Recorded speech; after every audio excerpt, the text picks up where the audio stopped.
Hey guys, this is Dimitri and welcome back to another HyroConnects review. The Cosmos series from Cooler Master is one very distinct and popular lineup because of the design, functions, and those aluminum case feet and handles that make transporting the case very convenient. The Cosmos SE is the smallest chassis in the series, while still considered a full tower. I say it's more of an enlarged mid-tower than a full tower, as the internals are quite compact, and it's the exterior shell and the handles that add to the size. The Cosmos SE is released at $170, which in this market is quite competitive, but in reality, like with all the enclosures, if you really dig the style of the Cosmos, price may not be the breaking factor in your decision. The chassis is made of combination of plastic, steel and aluminum, and the SE feels robust and sturdy, and the front panel is mostly meshed with 3 optical drive slots. The dust filter is easily removable, which lets you access 2 included 120mm fans, but also the 2 drive caddies at the bottom. The drive caddies are very sturdy, and instead of flexing they widen to mount the mechanical drive, plus an additional SSD support at the bottom, which is an excellent spot for extra drive storage, and both are tubeless. Unfortunately, the drive cage is not hot swappable, which in this case would have fit perfectly for easy swap, especially with such convenient front access.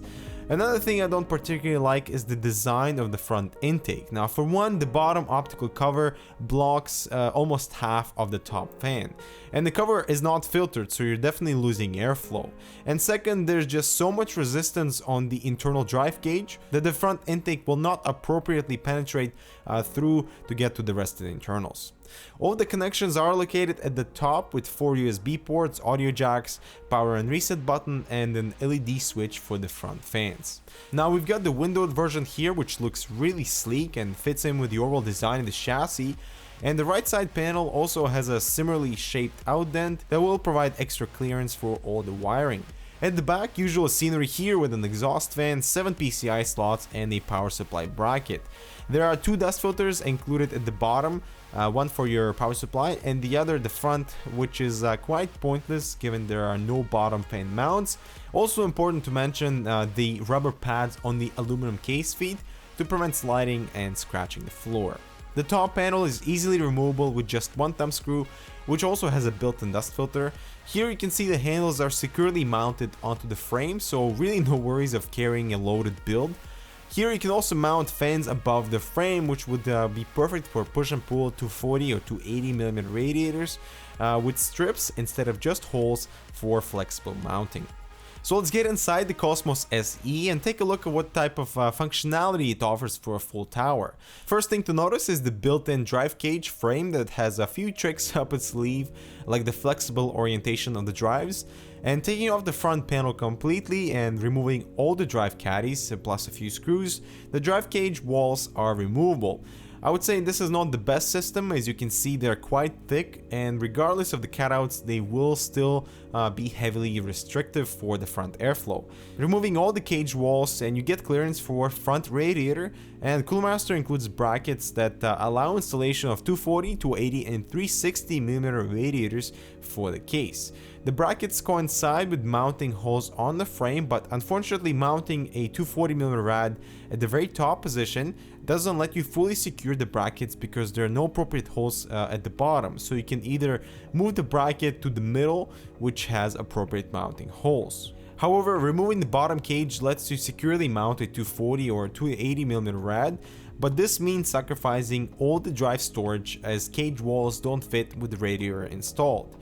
The bottom drive cage can be mounted slightly further back to allow the radiator to fit, plus some fans, but this means getting rid of the access to your drives, as there's no way to remove the drive caddies without first removing the radiator, so indeed very inconvenient. The walls, however, are modular, so you can install one pair facing inside and the other facing the back, while being able to mount the drives without issues.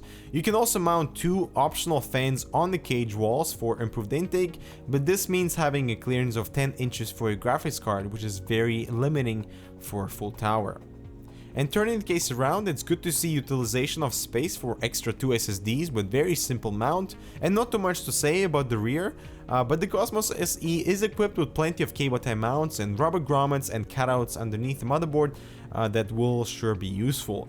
There's just under an inch of room to work with, and you can easily tuck your cables, so really no issues with cable management.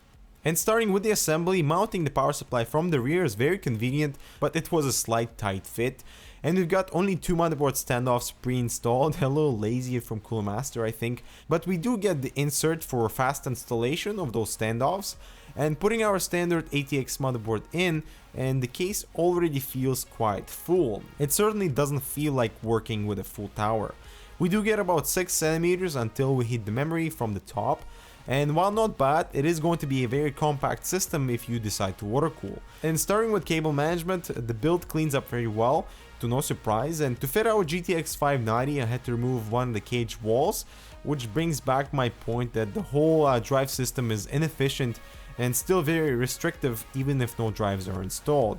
The rubber grommets around the motherboard were halfway blocked, which made passing the giant 24-pin cable a little difficult but not impossible, which again shows this fits more of a mid-tower range rather than full tower. The cutouts underneath the motherboard, however, came in very useful to route front panel audio and USB, and mounting the bottom drive you kind of get an idea of how much space there is until our power supply unit, and a hot swappable system here would have fit much better.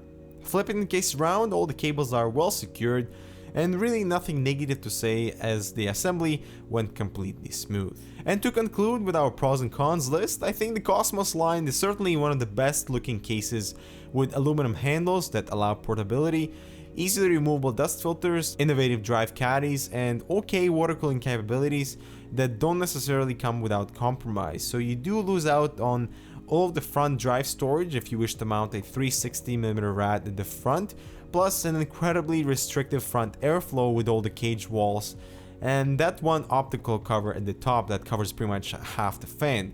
And all for $170 is still a little too much given full towers like Switch 810 or the Phantom 530 offer a lot more flexibility for water cooling without that many compromises. Honestly, the Cosmos SE does not impress, as it really doesn't bring any new functionality or features aside from the clever drive caddies, but other than that, it's just a mini full tower that relies more on its looks other than user-friendly functions to get recognized. And if you've really been craving that Cosmos look and wanting something more compact, it fits in very well. The problem I see here with Cooler Master is they're not ambitious to release something completely new, and even if it would have been released a year ago, the Cosmos SE wouldn't really have stood out.